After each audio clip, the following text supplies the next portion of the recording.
ध्याये नित्यं महेशम्। कुर्यात् सदा मंगलम। स्वागत है दर्शकों आपका हमारे इस YouTube channel solution with Shiv में। दर्शकों, हमने जो है पहले आपसे चर्चा करी थी कि अब हम जो है अलग अलग जॉब से संबंधित अलग अलग इंडिविजुअल वीडियो लेके आएंगे। तो इसके पहले हमने पूर्व के वीडियो में जो है आपको ग्रहों का एक सामान्य परिचय कराया, ज्योतिष विज्ञान के बारे में हमने आपको एक सामान्य जानकारी दी। अब आज के वीडियो में हम आज अपनी वो श्रृंखला हम शुरू कर रहे हैं। तो सबसे पहले हम जो है जॉब क्षेत्र के वीडियो के बारे में अपन चर्चा करेंगे। तो सबसे सर्वप्रथम आज जो है ना इंडियन एडमिनिस्ट्रेशन सर्विस, यानी भारतीय जो है प्रशासनिक जो क्षेत्र होते हैं, अगर कोई व्यक्ति उन क्षेत्रों में जाना चाहता है तो उस व्यक्ति को उसकी जन्म कुंडली में कौन से ग्रह प्रबल होना चाहिए या जन्म कुंडली में कौन से योग होना चाहिए, उसके बारे में आज हम चर्चा करेंगे।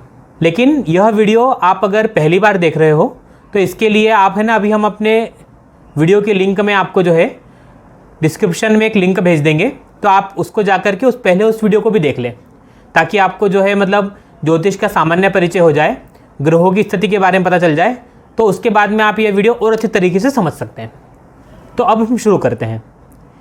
तो आज हम बात करते हैं, यदि कोई व्यक्ति प्रशासनिक क्षेत्रों में जाना चाहता है तो उसकी जन्म कुंडली में कौन से ग्रह प्रबल होना चाहिए।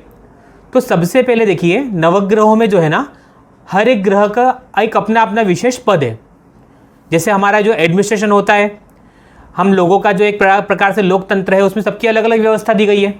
उसमें कोई व्यक्ति जो है एज अ राजा होता है ना, फिर मंत्री होते हैं, और उसके बाद में जो है मतलब प्रजा में भी अलग अलग जो है दायित्व होते हैं सबके, मतलब कोई सैनिक होता है, कोई किसी अलग अलग फील्ड के कारक होते हैं। उसी प्रकार से ग्रह भी जो है ना, वो अपने एक अलग अलग विशेष पद और प्रतिष्ठा के हिसाब से एक कार्य करते हैं। जैसे भगवान सूर्य और चंद्रमा, नवग्रहों में इनको जो है राजा ग्रह कहा गया है। तो यदि आपको एडमिनिस्ट्रेशन सर्विस में जाना है, प्रशासनिक क्षेत्रों में अगर आपको उच्च पद प्रतिष्ठा प्राप्त करना है गवर्नमेंट सेक्टर में, तो आपको आपकी जन्म कुंडली में सूर्य और चंद्रमा का प्रबल होना अति आवश्यक है। यदि आपकी जन्म कुंडली में सूर्य ग्रह उच्च राशि में बैठे हुए हैं, अपने अच्छे अनुकूल स्थिति में है, तो व्यक्ति को आगे जाकर के प्रशासनिक क्षेत्रों से लाभ हो सकता है। साथ ही साथ जन्म कुंडली में देखिए, सिर्फ ग्रह के उच्च होने से कोई मतलब विशेष प्रभाव नहीं पड़ता है, साथ साथ में ग्रह एक विशेष अनुकूल भाव में भी उपस्थित होना चाहिए, जो उस चीज़ का कारक है। जैसे हमारी जन्म कुंडली में टोटल 12 भाव होते हैं, हमने आपको पहले भी इस बारे में बताया था, और 12 भाव अलग अलग चीज़ के कारक होते हैं। अब चूंकि हमारा यह आज का जो विषय है वो जॉब क्षेत्र को लेके है, तो जॉब का जो विचार करते हैं हम लग्न स्थान से करते हैं, पंचम स्थान यानी विद्या स्थान से करते हैं, भाग्य स्थान नवम भाव से करते हैं, और दशम स्थान कर्म स्थान से करते हैं। तो इन स्थानों से जो है हम जॉब क्षेत्र का जो है चयन करते हैं कि आगे जाकर के व्यक्ति को किस किस क्षेत्रों में वो व्यक्ति विशेष पद प्रतिष्ठा को प्राप्त करेगा। तो सबसे पहले बात करते हैं कि जैसे कौन कौन से ग्रह जो है एडमिनिस्ट्रेशन सर्विस के कारक होते हैं। उसमें सबसे पहले होते हैं भगवान सूर्य, क्योंकि सूर्य स्वयं जो है राजा ग्रह है। और अगर आगे जाकर के कोई विशेष उच्च पद प्रतिष्ठा प्राप्त करना है, आपको IAS बनना है, IES बनना है, कलेक्टर बनना है, या इससे संबंधित जो भी विशेष पद प्रतिष्ठा संबंधित जो कार्य होते हैं, अगर उसमें आपको प्राप्त करना है, तो आपकी जन्म कुंडली में भगवान सूर्य का एक अनुकूल स्थिति में होना अति आवश्यक है। उसके साथ साथ में ये जो एडमिशन की सर्विस होती है, इसमें जो ना व्यक्ति की वाणी का बहुत प्रभाव पड़ता है, व्यक्ति की कम्युनिकेशन का भी काफ़ी प्रभाव पड़ता है। तो इसीलिए आपकी जन्म कुंडली में बुध ग्रह का भी एक अनुकूल स्थिति में होना आवश्यक है। साथ में बृहस्पति, क्योंकि नियंत्रण का कारक होता है यह फील्ड, आपको जो है एक नेतृत्व क्षमता आपके अंदर होना चाहिए, तभी उस फील्ड में आप अच्छे तरीके से कार्य कर पाओगे। तो इसलिए आपके साथ साथ में जो है बृहस्पति का भी अनुकूल स्थिति में होना आवश्यक होता है। तो विशेषकर सूर्य, चंद्रमा, बुध और बृहस्पति, यह ग्रह अगर आपके जन्म कुंडली में एक अनुकूल स्थिति में है, तो आप जो है आगे जाकर के भारतीय जो है विशेष प्रशासनिक क्षेत्रों में आगे जाकर के अच्छा एक कार्य कर सकते हैं और उच्च पद प्रतिष्ठा को भी प्राप्त कर सकते हैं। तो अब इन सब चीज़ों को हम जन्म कुंडली से समझते हैं कि जन्म कुंडली में कौन से भाव में कौन सा ग्रह प्रबल होगा, तो उसका आपके जीवन में क्या प्रभाव पड़ेगा। अभी हमने आपसे बात करी कि देखिए सभी ग्रह जो है विशेष चीज के कारक होते हैं। तो हमारे ज्योतिष शास्त्र में कहा गया है राजा रवि शशधरश्च, इस प्रकार से सभी जो ग्रहों की एक विशेष पद प्रतिष्ठा दी गई है। तो इसमें सूर्य ग्रह जो है नेतृत्व का कार्य करते हैं। सूर्य जो है नवग्रहों के राजा होते हैं। तो अगर आपको भी आगे जाकर के नेतृत्व वाले कार्यों में उच्च पद प्रतिष्ठा को प्राप्त करना है तो आपके जन्म कुंडली में सूर्य का एक अनुकूल स्थिति में होना अति आवश्यक है।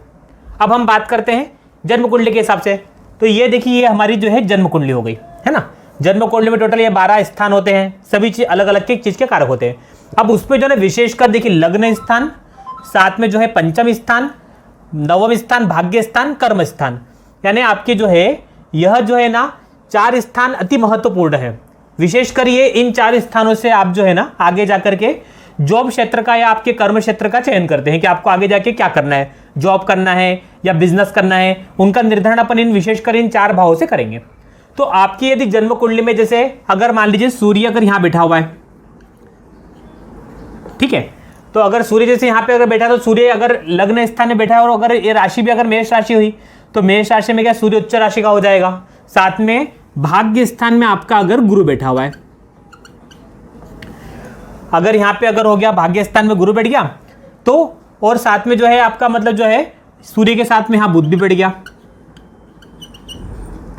अगर सपोज ये जन्म कुंडली में आपके ये 3 ग्रह इसी स्थिति में बैठे हुए हैं, जैसे सूर्य आपका लग्न स्थान में अगर बैठ गया और भाग्य स्थान में बृहस्पति बैठ गया, तो सूर्य और बुध एक साथ मिलकर के इन्होंने बनाया बुध आदित्य योग। ये काफी अच्छा नेतृत्व वाला योग होता है। और साथ साथ में जो है बृहस्पति जो है भाग्य स्थान का कारक होकर त्रिकोण स्थान में बैठा हुआ है, साथ में भाग्य स्थान में बैठ गया और स्व मतलब त्रिकोण में भी बैठ गया। तो ये जो है ना गुरु भी इसमें प्रबल हो गया और साथ में सूर्य जो है उच्च राशि का होकर के जो है मतलब लग्न स्थान में बैठा हुआ है। तो यानी अगर इसकी आपकी जन्म कुंडली में इस प्रकार से अगर योग बन रहा है तो उस व्यक्ति की पत्रिका में बुधादित्य योग के साथ में बृहस्पति भी एक अनुकूल स्थिति में हो जाएगा। तो वह व्यक्ति जो है आगे जाकर के एक विशेष किसी जो है शासकीय क्षेत्रों में उच्च पद प्रतिष्ठा को प्राप्त करेगा। और साथ ही साथ में उसका चूंकि बुधादित्य योग है तो वो व्यक्ति का कम्युनिकेशन स्किल काफी अच्छा रहेगा, यानी लोगों को अपनी बात से प्रभावित करना, अपनी बातों के द्वारा लोगों के अंदर अपनी एक छवि को बनाना, यह गुण उस व्यक्ति के अंदर रहेगा। और साथ साथ में उस व्यक्ति का क्या है जो है नवम भाग्य स्थान में जो बृहस्पति बैठा हुआ है, तो वो आगे जाकर के व्यक्ति का जो भाग्य भी प्रबल रहेगा और वो जो उसकी जो निर्णय क्षमता वो भी काफी अच्छी रहेगी। यानी वो आगे जाकर के ऐसे कुछ कार्य करेगा जिसके द्वारा उसका स्वयं का और अपने देश का एक विशेष मान सम्मान आगे बढ़ेगा। तो अगर किसी व्यक्ति की जन्म कुंडली में अगर यह योग बन रहा है तो व्यक्ति को आगे जाकर के प्रशासनिक क्षेत्रों में व्यक्ति जा सकता है। अब साथ ही साथ जो है पंचम स्थान ये होता है विद्या स्थान। अगर यहाँ पर अगर मान लीजिए सपोज किसी व्यक्ति की पत्रिका में यहाँ अगर सूर्य बैठा हुआ है, ठीक है, और साथ ही साथ में अगर उस व्यक्ति की पत्रिका में अगर यहाँ पर अगर बृहस्पति बैठ गया गुरु, और साथ में जो है यहाँ पर जो है सूर्य के साथ में बुध भी बैठ गया, और साथ में कर्म स्थान है अगर यहाँ पे अगर समझ लीजिए मंगल बैठ गया, अपन विशेष ना करेंगे तो देखिए उसमें क्या है चतुर्थ स्थान में उसका बृहस्पति जो है कर्क राशि का होकर के बैठा है ना, उच्च राशि में बैठा हुआ है। साथ में जो है सूर्य और बुध पंचम स्थान विद्या स्थान में बैठे हुए हैं और बुधादित्य योग भी बना रहे हैं। और साथ में पंचम स्थान है ना स्व राशि में सूर्य बैठा है तो उच्च का हो गया, प्रबल हो गया। साथ में जो है कर्म स्थान में जो है मंगल जो है मकर राशि का हो गया, तो मकर राशि में मंगल जो उच्च राशि का होता है, तो यानी यह व्यक्ति की भी जो निर्णय जो क्षमता होगी ना वो काफी प्रबल होगी।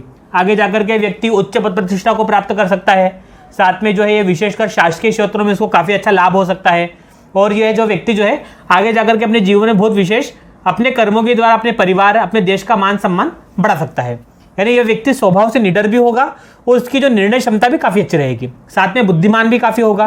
तो यह व्यक्ति भी आगे जाकर के जैसे विशेषकर गवर्नमेंट जो है शासकीय क्षेत्रों में विशेष पद प्रतिष्ठा को प्राप्त कर सकता है। तो दोस्तों बात यह है कि अगर आपकी जन्म कुंडली में देखिए मुख्य रूप से लग्न, उसके बाद में हमने बताया पंचम, भाग्य स्थान और कर्म स्थान, ये जो है 4 स्थान ऐसे महत्वपूर्ण स्थान होते हैं कि अगर इन स्थानों में अगर कोई विशेष अगर ग्रह अगर जो इस फील्ड के कारक ग्रह हैं अगर वो बैठेंगे और वो भी अगर विशेष स्थिति में बैठेंगे तो उसके द्वारा व्यक्ति को उसकी जन्म कुंडली में एक विशेष योग बनेगा और वो व्यक्ति आगे जाकर के जो है इन फील्डों का चयन कर सकता है। तो अगर देखिए कलेक्टर या जो IAS जो अधिकारी होते हैं ना उनका जो कार्य होता है नेतृत्व का काम होता है, उनको जो है एक प्रशासनिक बड़ा उच्च पद दायित्व प्राप्त होता है जिसके द्वारा उनको जो है उस शहर की जो है एज अ कंट्रोलर होते हैं वो, उनके द्वारा ही उस शहर के जो है अधिस्तर कानून व्यवस्था का सुचारू रूप से जो है पालन किया जाता है। तो अगर वह व्यक्ति के अंदर ये गुण ग्रह अगर प्रबल होंगे तो व्यक्ति आगे जाकर के अच्छा सुयोग्य और अच्छा विशेष काबिल जो है व्यक्ति जो है वो उच्च पद प्रतिष्ठा को प्राप्त करके और अपने कार्य को पूर्ण निष्ठा और अच्छे विवेक के द्वारा कार्य कर सकता है। अब आगे हम जो है और अलग अलग जो है विशेष जॉब के बारे में हम चर्चा करेंगे और कौन कौन से ग्रह के द्वारा हमको क्या क्या जो है फील्ड में हमको मिलेगी उसके भी ऊपर हम विशेष चर्चा करेंगे। तो आज की वीडियो में इतना ही। और अगर आप हमारे जिस बताए हुए जो है मतलब अगर उससे अगर आपके मन में कोई अगर प्रश्न है तो वो भी आप हमको कमेंट के माध्यम से पूछ सकते हैं। और यदि आप भी अगर अपनी जन्म कुंडली के बारे में जानना चाहते हैं कि आपकी जन्म कुंडली में कौन सा योग बन रहा है तो आप हमें कमेंट के माध्यम से पूछ सकते हैं। तो उसमें से जो है हम विशेष कुछ मतलब कुंडलियों का या संभव हुआ तो जितना भी हमको मतलब मिले समय के हिसाब से जो उपस्थिति हो रहेगी उसके हिसाब से हम जो है सभी का जो है अलग अलग जो है सबके बारे में हम जो है दर्शकों आपकी जो है जिज्ञासा के बारे में जो हम आपको बताने का प्रयास करेंगे ताकि आपके जीवन में भी जो है आप अपने जन्म कुंडली के अनुसार अपने जीवन में एक विशेष लक्ष्य को प्राप्त कर सको। अगर आपको यह हमारा वीडियो अच्छा लगे तो इसे आप जो है शेयर करें, कमेंट करें और अधिक से अधिक लोगों तक इसको पहुंचाएं ताकि लोगों के मन में जो है ज्योतिष को लेकर के जो जिज्ञासा है या लोग अगर जो किसी प्रकार से कोई विशेष चीज़ का अपना चयन नहीं कर पा रहे हैं तो उसके द्वारा इनको विशेष जो है लाभ हो सके। ठीक है दर्शकों, तो आज की वीडियो में इतना ही।